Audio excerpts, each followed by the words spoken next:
आज जो टॉपिक हमारा है वो है हमारा जो है भुगतान संतुलन, विदेशी विनिमय दर, यानी भारतीय अर्थव्यवस्था का जो civil service, Uttar Pradesh PCS, Haryana civil service व अन्य राज्य पीसीएस प्रारंभिक परीक्षा में क्वेश्चन आते हैं। टॉपिक भारतीय अर्थव्यवस्था का जो टॉपिक है हमारा वो है भुगतान संतुलन, यानी बैलेंस ऑफ पेमेंट और विनिमय दर, या कहते हैं फॉरेन एक्सचेंज रेट। अब देखिए इसके अंतर्गत जो सबसे पहले जो क्वेश्चन है हमारा वो देखिए अभी है, भारतीय रुपए की विनिमय दर निर्धारित होती है या फिर exchange rate of Indian currency is a determined in the terms of. अब देखिए इसमें जो है हमारा जो आंसर देखिए हमारा वो है कुछ चयनित मुद्रा के संबंध में, यानी इसका सी आंसर, ये हमारा सी आंसर बन जाएगा। अब देखिए जो हमें विदेशी विनिमय दर क्या है, देखिए अब जो है विदेशी विनिमय दर वह दर है जिस पर एक देश की मुद्रा दूसरे देश की मुद्रा में बदली जाती है, अर्थात एक देश की मुद्रा के बदले दूसरे देश की प्राप्त होने वाली मुद्रा की संख्या ही विनिमय दर कहलाती है। तैरती हुई विनिमय दर व्यवस्था के अंतर्गत विनिमय दर मुद्रा की मांग एवं पूर्ति से निर्धारित होती है। देखिए इसका आंसर बन गया हमारा सी, कुछ चयनित मुद्राओं के संबंध में। नेक्स्ट क्वेश्चन देखिए हमारा, निम्न कथनों पर विचार कीजिए। अब देखिए इसमें जो है, अब इसमें देखिए हमारा रुपए की पूर्ण विनिमयता से अभिप्राय हो सकता है, यानी full convertibility of the rupee में भी। इसका देखिए अब जो है इसमें देखिए आंसर बनेगा हमारा, देखिए अंतरराष्ट्रीय मुद्राओं के साथ इसका मुक्त प्रभाव, यानी कि it is a free float with other international currency, यानी ये हमारा ए आंसर बन जाता है। इसमें देखिए इसका आंसर बनना नहीं, इसमें ए नहीं, देखिए हमारा जो है। उसके बाद देखिए हमारा देश के भीतर बाहर किसी भी निर्धारित स्थान पर किसी भी अन्य अंतरराष्ट्रीय मुद्राओं के साथ इसका सीधा आदान प्रदान, या फिर कह सकते हैं मनोज इसके द्वारा किसी अन्य अंतरराष्ट्रीय मुद्रा के ही भांति कार्य करना होता है। देखिए इसका आंसर बन जाएगा हमारा 1 और 2। अब इसमें देखिए आंसर बनेगा हमारा ए आंसर बन जाता है, तो आंसर बन गया हमारा ए। अब देखिए जो है चालू खाते में रुपए की पूर्ण परिवर्तनीयता की घोषणा 28 फरवरी 1994 को की गई थी, या 1994 को की गई थी। रुपए में पूर्ण परिवर्तनीयता का अर्थ चालू खाते एवं पूंजी खाते में होने वाले सभी व्यवहारों का पूरा करने के लिए रुपए को किसी भी अंतरराष्ट्रीय स्वीकृत मुद्रा में परिवर्तन होता है। मतलब देखिए एक तरह से समझिए आप जो है रुपए की जो पूर्ण परिवर्तनीयता का जो अर्थ है चालू खाते एवं पूंजी खाते पर होने वाले सभी व्यवहारों को पूरा करने के लिए रुपए को किसी भी अंतरराष्ट्रीय स्वीकृत मुद्रा में परिवर्तन करना है। तो इसका आंसर बन गया हमारा ए। नेक्स्ट देखिए हमारा, रुपए की परिवर्तनीयता से क्या तात्पर्य, देखिए मैंने भी बताया आपको जो है। इसका देखिए बनेगा हमारा जो है, देखिए रुपए की अन्य मुद्राओं में और अन्य मुद्राओं को रुपए में परिवर्तित करने की स्वतंत्र रूप से अनुज्ञा प्रदान करना है, या फिर हम कह सकते हैं रुपए के नोटों के बदले सोना प्राप्त करना, या फिर रुपए के मूल्य को बाजार की शक्तियों द्वारा निर्धारित होने देना। ये देखिए इसका आंसर बनेगा हमारा सी, यानी आंसर बनेगा रुपए की परिवर्तनीयता का जो तात्पर्य है वो है रुपए की अन्य मुद्राओं में और अन्य मुद्राओं को रुपए में परिवर्तन करने की स्वतंत्रता या स्वतंत्र रूप से अनुज्ञा प्रदान करना है। तो आंसर बन गया हमारा इसका सी। देखिए आप जो है नेक्स्ट क्वेश्चन देखिए हमारा, तारापुर समिति निम्नलिखित में से किस एक से संबंधित है? विशेष आर्थिक क्षेत्र, पूर्ण पूंजी लेखा संपरिवर्तन, विदेशी मुद्रा भंडार, भारतीय अर्थव्यवस्था पर तेल की कीमतों का प्रभाव। देखिए ये बनता है हमारा पूर्ण पूंजी लेखा संपरिवर्तन यानी फुल कैपिटल अकाउंट कन्वर्टेबिलिटी, यानी बी आंसर बन जाता है। ये हमारा बी आंसर हो गया है। चलिए नेक्स्ट क्वेश्चन देखिए हमारा जो है, भारतीय रुपए की पूंजीगत लेखा परिवर्तनता का अर्थ है, यानी capital account convertibility of the Indian rupee implies. अब देखिए इसमें देखिए हमारा बनेगा जो है, यात्रा के लिए भारतीय रुपए की प्राधिकृत डीलर द्वारा विनिमय किया जा सकता है, कि माल और सेवाओं सेवके भारतीय रुपए को किसी भी प्रमुख मुद्रा में विनियमित किया जाना सीमा है, कि भारतीय परिसंपत्तियों के व्यापार के प्रयोजन से भारतीय रुपए के किसी भी प्रमुख मुद्रा में विनिमय किया जा सकता है, या उपरोक्त में से कोई नहीं। अब देखिए यहां पर लिखा है भारत के रुपए का पूंजीगत लेखा परिवर्तन का अर्थ जो होता है वो देखिए हमारा वित्तीय परिसंपत्तियों के व्यापार के प्रयोजन से भारतीय रुपए के किसी भी प्रमुख मुद्रा में या से विनिमय किया जा सकता है। यह बनेगा हमारा सी आंसर, इसका हमारा सी आंसर बन जाता है। देखिए इसका जो है ये हमारा सी आंसर हो गया है। नेक्स्ट क्वेश्चन, वर्तमान में देश ग्रहण किया गया है, यानी at present the country has assumed. अब देखिए इसका बनेगा, देखिए हमारा जो है भारतीय मुद्रा का आंशिक विनियम था, भारतीय मुद्रा की पूर्ण विनियम था, चालू खाते में पूर्ण विनियम था, या फिर पूंजी खाते में पूर्ण विनियम था। अब देखिए इसमें full convertibility of current account, देखिए हमारा जो है यानी at present the country assume जो है वो क्या हुआ है, मतलब जो है full convertibility of current account या चालू खाते में पूर्ण विनियमता, ये सी आंसर बनेगा हमारा। ये बनेगा हमारा सी।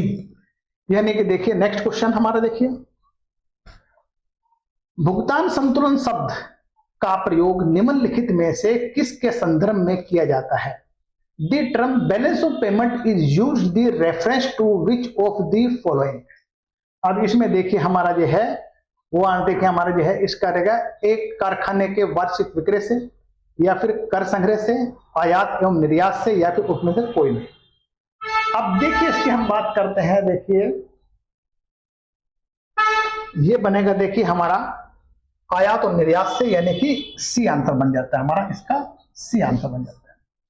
अब देखिए भुगतान संतुलन की अगर हम बात करते हैं, भुगतान संतुलन होता क्या है, देखिए अब जो है बैलेंस ऑफ पेमेंट का अर्थ क्या है, एक देश के निवासियों का विश्व के अन्य देशों के साथ एक वर्ष के दौरान किया गया आर्थिक लेन देन, जिसमें वस्तुएं, सेवाओं तथा आय का लेन देन शामिल होता है। यह मौद्रिक लेन देन वस्तुओं के निर्यात और आयात दृश्य मदे, सेवाओं के निर्यात और आयात अदृश्य मदे, वित्तीय परिसंपत्ति जैसे स्टॉक, बॉन्ड्स, अंतरराष्ट्रीय क्रय विक्रय, वास्तविक परिसंपत्तियां जैसे प्लांट एवं मशीनरी अंतरराष्ट्रीय क्रय विक्रय के कारण उत्पन्न हो सकते हैं। यह लेन देन जिस खाते में दर्ज किया जाता है उसे हम भुगतान संतुलन कहा जाता है। मतलब देखिए जो है जबकि मतलब जो है ये हमारा भुगतान संतुलन में पता क्लियर हो ही गया होगा आपको जो है, जबकि व्यापार संतुलन यानी कि balance of trade, balance of trade में क्या होगा, देखिए हमारा जो है ये हमारा किसी भी देश के दृश्य मदों के आयात निर्यात का अंतर है। यानी बैलेंस ऑफ ट्रेड क्या है, किसी भी देश के दृश्य मदों आयात निर्यात के अंतर है। दृश्य मदों के अंतर्गत भौतिक वस्तुओं के आयात निर्यात को भुगतान संतुलन खाते में या वस्तु खाता गुड्स अकाउंट के रूप में दिखाया जाता है। सामान्य तौर पर किसी भी देश के आयात निर्यात का अर्थ वस्तु खाते से लगाया जाता है। इस प्रकार देखिए भुगतान संतुलन में दृश्य अदृश्य दोनों मदों को दर्शाया जाता है, जबकि व्यापार संतुलन में केवल दृश्य मदों को ही दर्शाया जाता है या बताया जाता है। अब देखिए इसमें जो है आपका जो आंसर बनेगा वो हमारा सी आंसर बन जाएगा। अच्छा देखिए मैंने आपको बैलेंस ऑफ पेमेंट और बैलेंस ऑफ ट्रेड दोनों के बारे में डिस्कस कर दिया है। तो आगे जितने क्वेश्चन आएंगे देखिए इससे रिलेटेड बनेंगे। अब देखिए नेक्स्ट क्वेश्चन हमारा,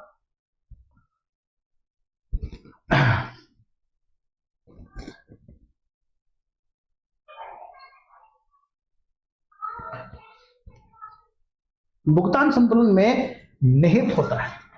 अब भुगतान संतुलन में देखिए निहित होता है, देखिए हमारा जो है दृश्य व्यापार, अदृश्य व्यापार, ऋण, इसमें तीनों होते हैं। मतलब एक समझिए आप, ये इसका डी आंसर बन जाएगा, ये हमारा डी आंसर बन जाता है। नेक्स्ट, किसी देश का भुगतान संतुलन किसको व्यवस्थित अभिलेख है। अब इसमें देखिए हमारा, देखिए किसी निर्धारित समय के दौरान सामान्यतः एक वर्ष में किसी भी देश का समस्त आयात और निर्यात का लेन देन है। देखिए मैंने कहा था भुगतान संतुलन है क्या, बैलेंस ऑफ पेमेंट। अब ये बैलेंस ऑफ पेमेंट है, एक वर्ष में किसी देश के, या मतलब जो है एक वर्ष के मतलब है एक वर्ष के भीतर जो है, या किसी भी निर्धारित समय के दौरान या एक वर्ष के भीतर जो है किसी भी देश का समस्त आयात निर्यात का लेन देन जो क्या होता है वो बैलेंस ऑफ पेमेंट होता है। यानी हमारा आंसर बन गया ए आंसर, इसका आंसर बन गया हमारा ए। नेक्स्ट, भुगतान संतुलन को किस प्रकार परिभाषित किया जा सकता है। देखिए इसको जो है आप, निर्यात मूल्य की अपेक्षा आयात मूल्यों में कमी, फर्म के पूंजी और ऋणों का अंतर, सरकारी बजट और चालू व्यय चालू राजस्व अंतर, एक देश के निवासी गण तथा शेष विश्व के बीच आर्थिक कार्यों का पूरा ब्यौरा। देखिए बैलेंस ऑफ पेमेंट क्या है, देखिए हमारा, देखिए एक देश के निवासी गण और शेष विश्व के बीच आर्थिक कार्यों का जो लेन देन है या इसका पूरा ब्यौरा जो है वो हमारा बैलेंस ऑफ पेमेंट है। ये हमारा डी आंसर बन गया, ये हमारा डी आंसर बन गया। नेक्स्ट, निम्नलिखित में से कौन सा व्यापार संतुलन से जुड़ा हुआ। देखिए बैलेंस ऑफ ट्रेड आ गया, मैंने पहले क्लियर किया था। अब इसमें देखिए आंसर, देखिए ये बनेगा, देखिए हमारा सेवाओं का शुद्ध व्यापार, भुगतान का शुद्ध हस्तांतरण, वस्तुओं का शुद्ध व्यापार, यानी कि है गुड्स का शुद्ध व्यापार, यानी इसका सी आंसर बन गया, ये बन गया हमारा C. Next, the payment of foreign trade is related to, विदेशी व्यापार का भुगतान संबंधित है। देखिए इसमें देखिए हमारा जो है वो है हमारा बैलेंस ऑफ पेमेंट से, यानी कि डी, इसका आंसर बन गया हमारा डी। अब देखिए जो है विदेशी व्यापार का जो भुगतान है विदेशी संतुलन से संबंधित है, यानी विदेशी व्यापार का भुगतान बैलेंस ऑफ पेमेंट से संबंधित है। भुगतान संतुलन का तात्पर्य एक देश और शेष दुनिया के बीच हुए वित्तीय लेन देन के हिसाब को कहा जाता है। इसमें एक देश और शेष दुनिया के बीच आयात निर्यात के लिए होने वाला वित्तीय लेन देन शामिल होता है, जो हमारा बैलेंस ऑफ पेमेंट में है। अब इसका बनेगा देखिए डी। नेक्स्ट, चालू लेखा घाटा यानी CAD क्या है, what is the current account deficit. अब देखिए इसमें जो है इसका आंसर बनेगा, देखिए हमारा, देखिए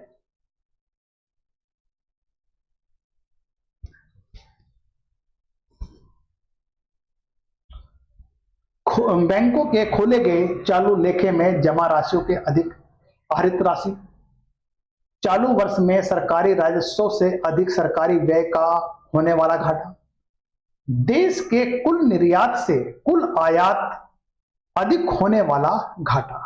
यानी देखिए इसका आंसर बनेगा हमारा सी, ये हमारा सी हो गया है। अब देखिए इसमें क्या है, देखिए देश के कुल निर्यात और आयात के बीच के अंतर को चालू खाता घाटा कहा जाता है। मतलब देखिए अब यह चालू लेखा घाटा क्या है, यानी कि देश के कुल निर्यात और आयात के बीच अंतर को देश खाता घाटा कहा जाता है।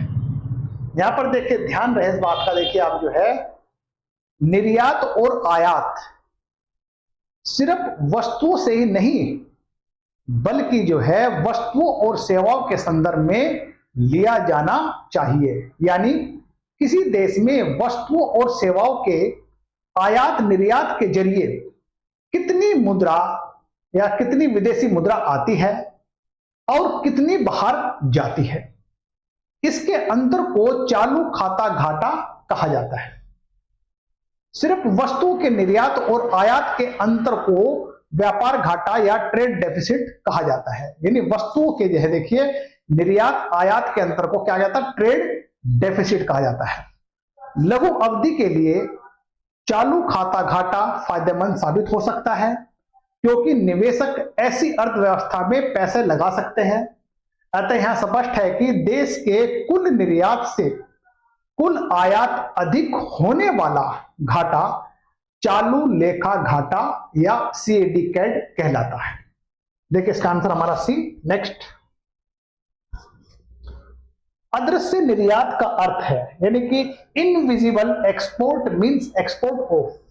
इसमें देखिए हमारा जो है वो है सेवाओं के निर्यात से, यानी ये आंसर बन गया हमारा, ये हमारा ये आंसर बन जाता है। अब अदृश्य निर्यात से तात्पर्य क्या है, देखिए हमारा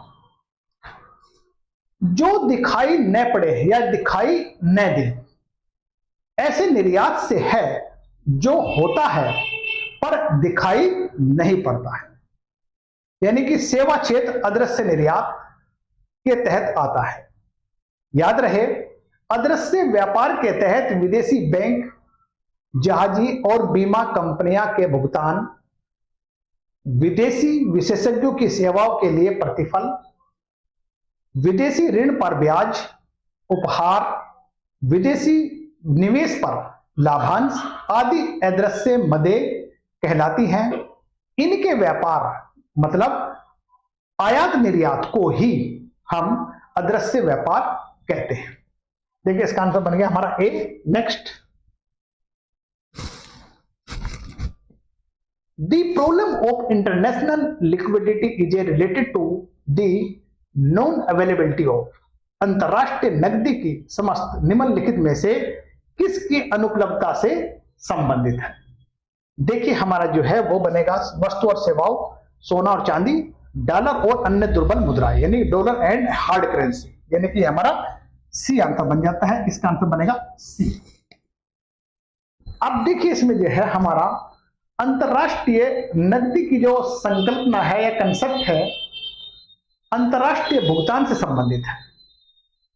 यह भुगतान वस्तुएं, सेवाओं और अंतरराष्ट्रीय व्यापार तथा साथ साथ दो देशों के मध्य मुद्रा प्रचलन से संबंधित होते हैं और डॉलर और अन्य दुर्बल मुद्राओं की अनुपलब्धता अंतरराष्ट्रीय नकदी की समस्या से संबंधित होती है, जो अंतरराष्ट्रीय भुगतान के असंतुलन को प्रदर्शित करती है। देखिए इसका आंसर सी। नेक्स्ट, निम्न उपायों में से कौन सा भारतीय भुगतान संतुलन स्थिति को सुधारने में सक्षम है। अब देखिए इसमें देखिए आप जो है इसका आंसर देखिए बनेगा हमारा, देखिए आयात प्रतिस्थापन नीति को बढ़ावा, रुपए का अवमूल्यन, आयातों पर अधिक कर लगाना, या फिर कह सकते हैं निर्यातों पर अधिक कर लगाना। देखिए हायर टैक्स ऑन एक्सपोर्ट, इसका आंसर हमारा डी बन जाएगा, ये हमारा डी बन जाता है।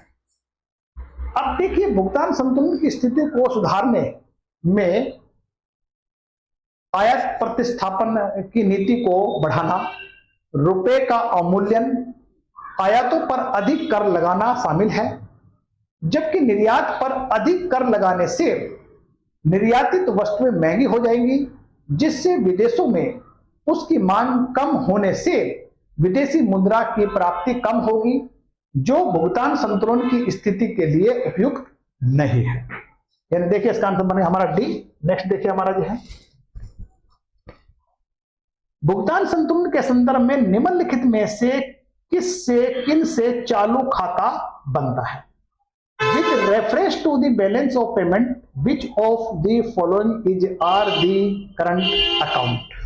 देखिए इसमें देखिए हमारा जो है एक बैलेंस ऑफ पेमेंट, यानी कि जो है हमारा ये ठीक है ट्रेड ऑफ बैलेंस, उसके बाद देखिए हमारा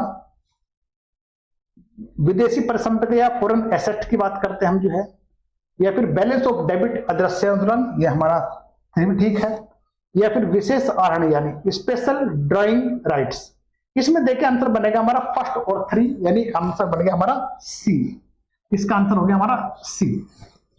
नेक्स्ट देखिए हमारा जो है, निम्नलिखित में से कौन सी मद भारत में भुगतान संतुलन के चालू खाते में सम्मिलित नहीं किया जाता है। अब देखिए इसमें जो है निर्यात आयात, गैर साधन सेवाओं की आय या अनिवासी भारतीयों की शुद्ध जमा, net deposit of non resident in Indians. देखिए इसका डी आंसर बन जाएगा हमारा, ये हमारा डी आंसर भाई ये नहीं होता। देखिए अब भारत में भुगतान संतुलन के चालू खाते में सम्मिलित क्या नहीं किया जाता है, अनिवासी भारतीयों की शुद्ध जमा, ये इसका डी आंसर हो गया। नेक्स्ट देखिए हमारा जो है, निम्नलिखित में से कौन सा भुगतान संतुलन को चालू खाता लेखा का हिस्सा नहीं है। इसमें देखिए हमारा जो है वो देखिए हमारा वस्तुओं के निर्यात आयात, सेवाओं के निर्यात आयात, अन्य प्राप्तियों के भुगतान, पूंजीगत प्राप्ति और भुगतान, इसका बनेगा डी। यानी कि भुगतान संतुलन के चालू लेखा का हिस्सा वस्तुओं के निर्यात और आयात ये तो है, सेवाओं के आयात निर्यात भी है, अन्य प्राप्तियों के भुगतान, प्राप्ति और भुगतान भी है, पूंजीगत प्राप्तियां और भुगतान यानी कैपिटल रिसिप्ट एंड पेमेंट, ये इसका हिस्सा नहीं है, यानी डी आंसर बन जाएगा। नेक्स्ट देखिए हमारा जो है,